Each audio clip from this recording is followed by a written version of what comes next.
بەناوی خوای گەورە میهرەبان بەڕێزان دەستگاکانی ڕاگەاندن و ڕۆژنامە نووسە بەڕێزەکانی خوا بەخێر بەسەر چاوان دیارە ئێمە وەکو لیژنەی هاوبەش لە یەکگرتووی ئیسلامی کوردستان و کۆمەڵی دادگەری کوردستان لیژنەیەکی هاوبەشمان هەیە بۆ سەرپەرشتی گربوونەوەیەک لە هەولێر. ئەمڕۆ ئێمە چوین بە فەرمی پێشکەشی لایەنی پەیوەندیدارمان کرد بە وەرگرتنی مۆڵەت. ئیدی ئێمە ئەو زەرایان و ئەو باسەمان لە بڵاوکراوەیەکدا دەقنووس کردووە و لەلایەن بەڕێز مامۆستا عەلی گردەسۆری دەخوێندرێتەوە و ئێمە پرێس کۆنفرانسەکەمان هەر تەنها بۆ خوێندنەوەی ئەو بەیاننامەیە دواتر هەر بۆ زانیاریتان پرسیار وەرناگرین و زۆر سوپاس و دووبارە و سێبارە هەموو لای بەخێر بێت.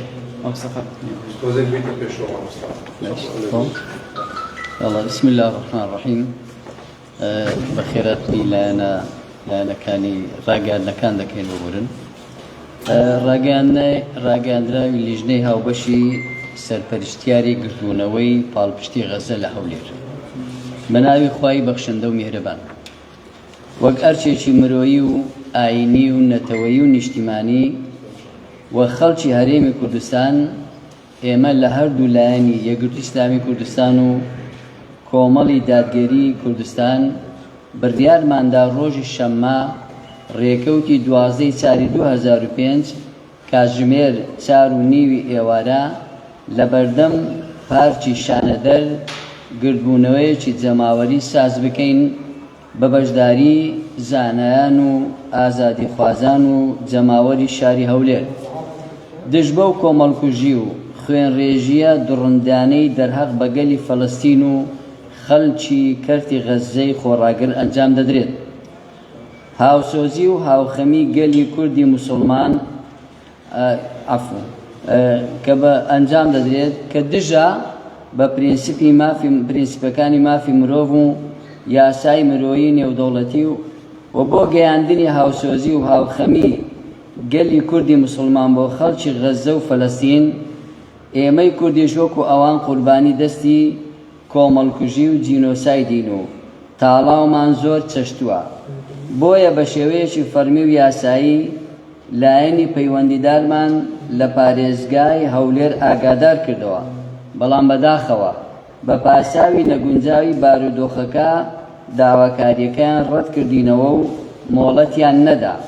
هیواخواز بووین هاوکار بوونایە جەماوەری خۆشەویست و مرۆڤ دۆستی کوردستان دڵنیا دەکەینەوە کە ڕێگای مەدەنیتر دەگرینە بەر بۆ دەربڕینی هاوسۆزی و پاڵپشتی وەکو ڕووماڵی میدیایی و گەیاندنی کۆمەچی و هەر ڕێگایشتری مەدەنی.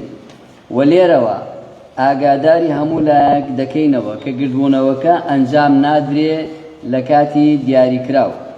دووبارە دەمانەوێ لێرەوە سوپاسی هەموو لایەک بکەین کە پاڵپشت و ئامادە بوون بۆ گردبوونەوەکە.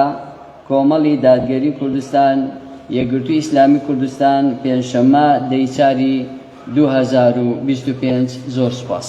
زۆر سوپاس. ئەوڵاتکردنەوە بە تەبیعی وەردەگرێت. بەخێر بێن دەستان خۆش بێ. زۆر سوپاس. وەڵامی پرسیارەکان دەنەوە ئاوڕاتکردنەوە بە تەبیعی وەردەگرێت. ئەمە بڕیارماندا پرسیارەکان وەڵام نەدەینەوە. سوپاسان دەکەین و دەستان خۆش بێ.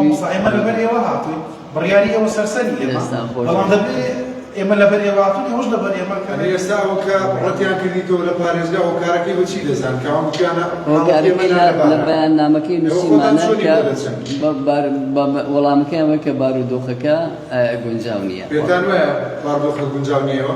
ئەوان خۆیان ئەمە هیوامان خواستیاوان هاوکارمان بوونایە لەگەر ئێمە هاوکار بوونای بۆ ئەو گردبوونە بوو بۆیە و دەنجی ناڕەزایی ئەو میلەتە کوردی مسلمانیش وەکو هەموو میلەتانی تر بگەیشتا بایە و پاڵپشتی بکرایە بەڵام ئەوان لایەنی پەیوەندیدارن و ئەمەش بە فەرمی کە داوامان لەوان کردیا ئەوان وەڵامەکەیان وەبوو کە وەڵامەکەیان وایە ئێمەش یعنی پابەندین بە بڕیارەکە وەڵام تقریبا ئەوەی پەیوەندی بۆ هەموو لە نێو بەیاننامەکە هەیە بۆیە زۆر سپاس بەخێر بن سەرچاوان بۆ ئەندازای کۆتایی پێدەین و دووبارە خێر بێت بەس ماوەسا ئەگەر تو پێ نسخەی بەیاننامەکەی ڕەسمێکی بگریت